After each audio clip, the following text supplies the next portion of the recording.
Hey everyone, Mr. MC here. This is guide for round 7 of the 2021-2022 FIA Nations Cup exhibition season taking place at Circuit de la Sarthe with the Group 1 cars.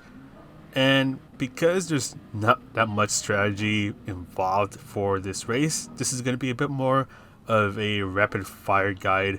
I'll even discuss the qualifying section of the guide when we get to the Mulsanne Straight in a moment. But anyways, let's go ahead and bring ourselves towards the right in the Peugeot 908. And you're braking just as this first turn ends. So brake as much as you can.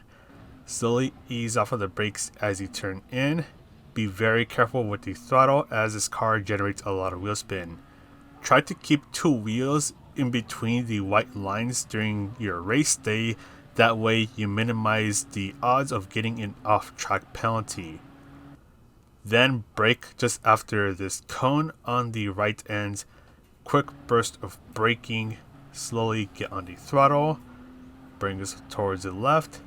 And all you're going to do here is just lift off of the throttle and turn in when the blue area on the right starts. And you can actually take advantage of the curbs here.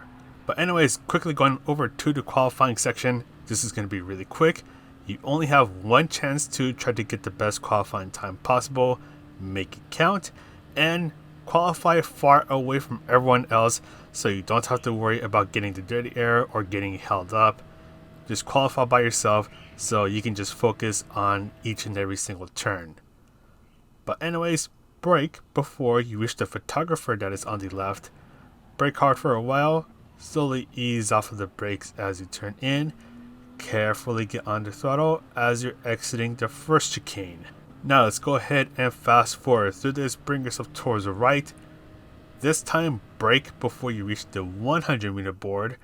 And this chicane is a little bit sharper than the first one, so you do need to slow down a little bit more. Try to be a little more careful getting on the throttle so you don't generate wheel spin and face the risk of spinning out.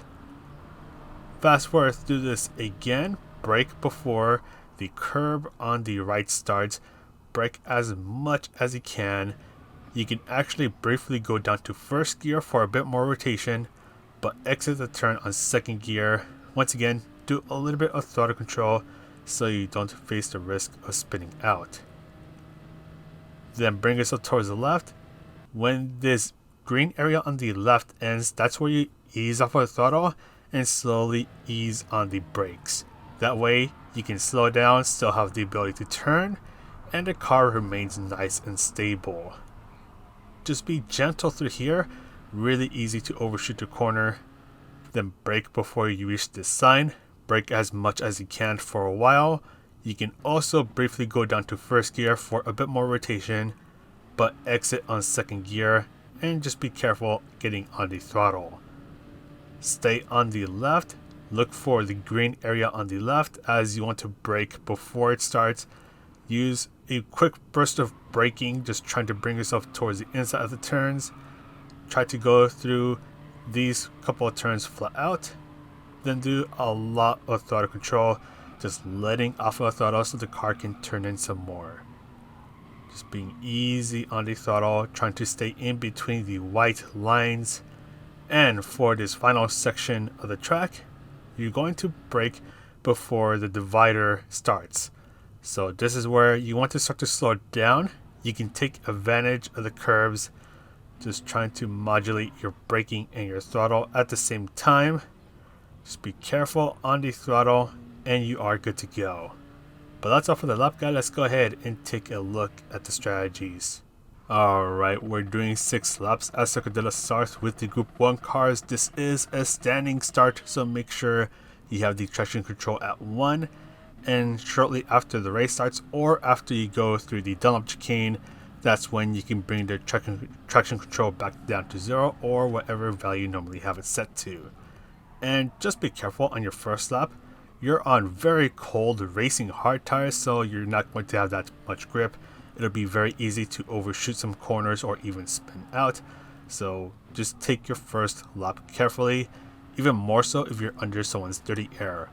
Whenever you're within 3/4 of a second behind someone, you're in their slipstream, you're in their dirty air, so On the high speed sections of the track, so like the Mulsanne straights, the dirty air or the slipstream will actually benefit you because it'll help your car go faster, potentially set yourself up for an overtake. But going through some of the high speed turns, that's when, if you're behind someone, your car is going to understeer more as you're not getting all the downforce, so your car will understeer. You'll need to slow down so you don't end up overshooting a turn.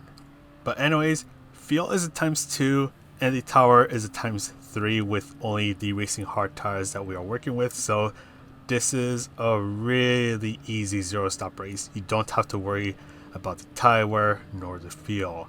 And they're both pretty trivial, so yeah, don't worry about them.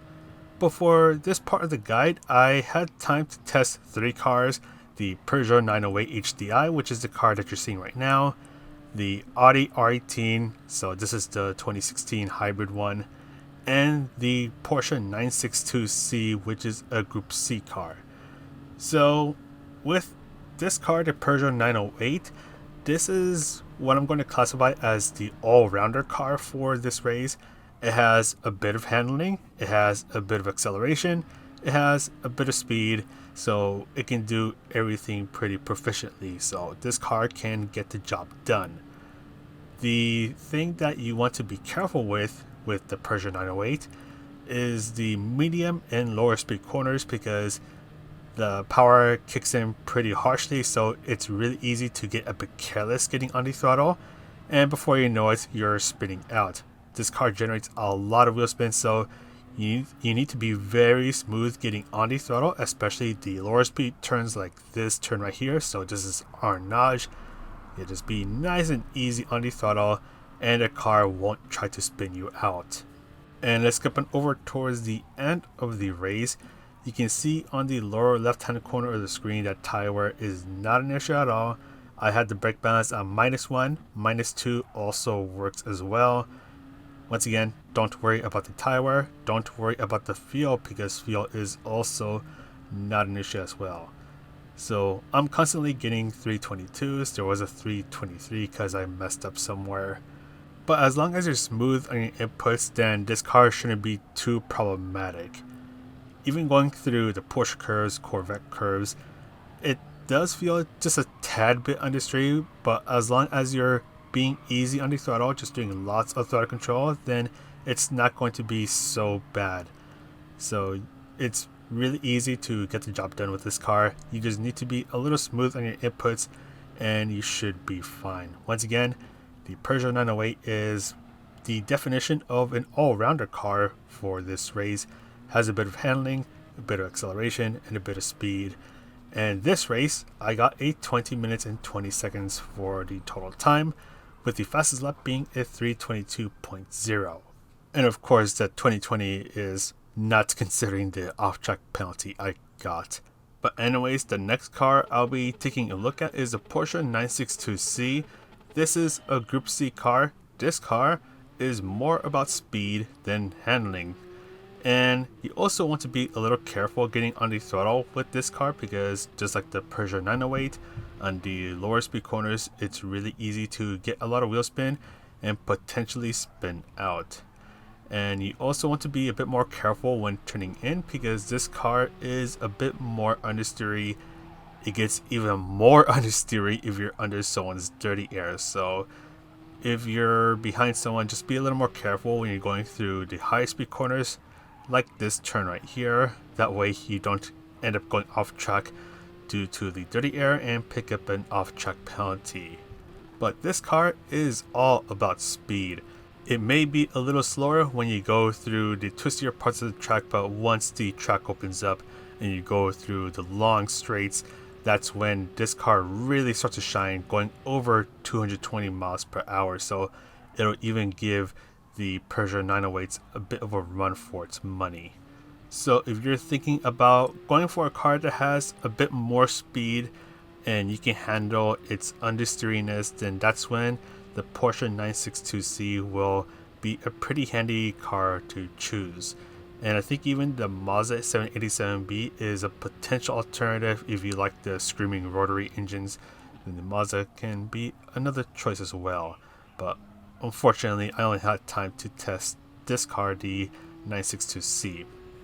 But anyways, let's go ahead and take a look at the end of the race. So just like the 908, the 962C, there's no tire wear. Fuel is not an issue at all.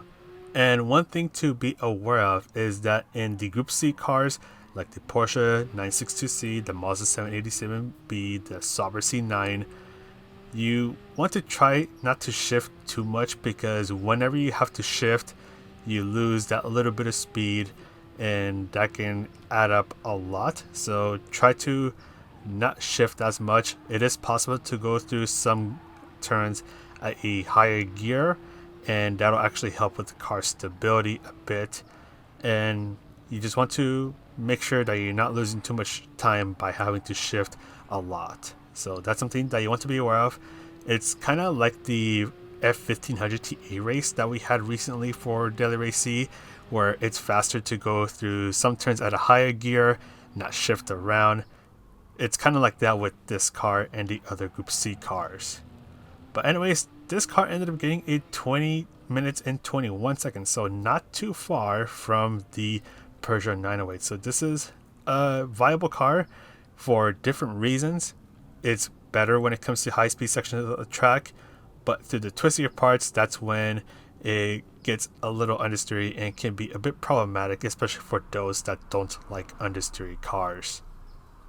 But the last car I'm going to be taking a look at today is a 2016 Audi R18. So this is the LMP1 hybrid car, and this car is weird. So this car has the hybrid ability, so it can accelerate really fast when you have the hybrid battery charged up.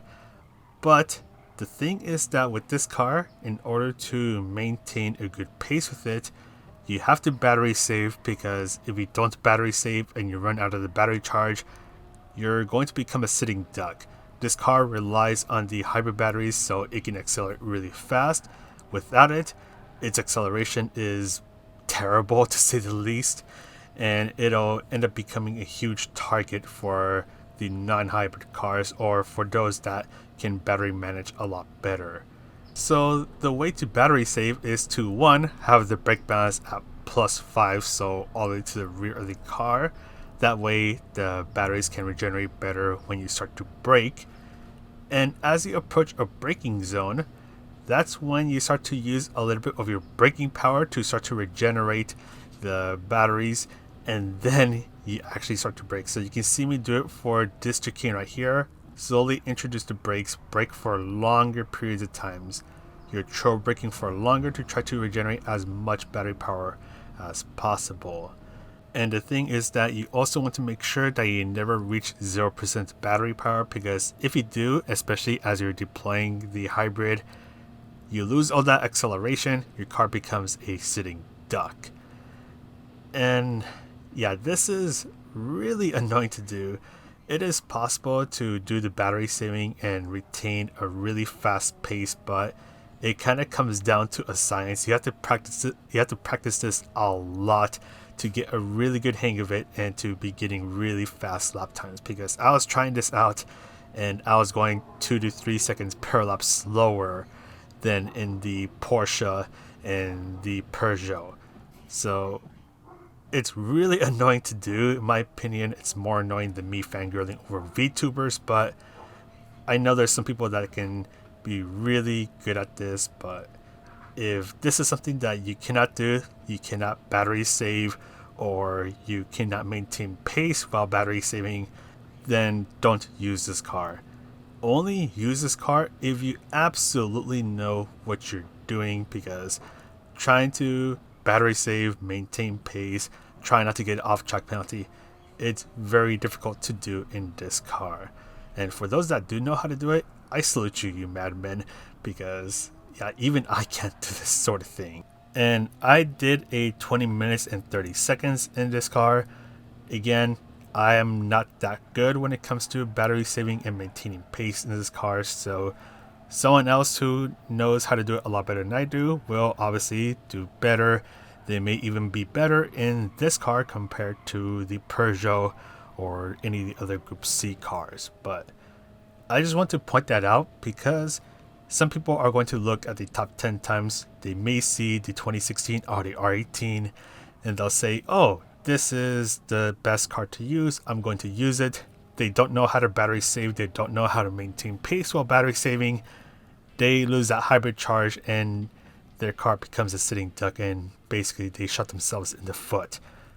I just want to point that out there because this car, once again, you need to know how to battery save and maintain pace because it is not an easy thing to do here at Circuit de la Sarthe.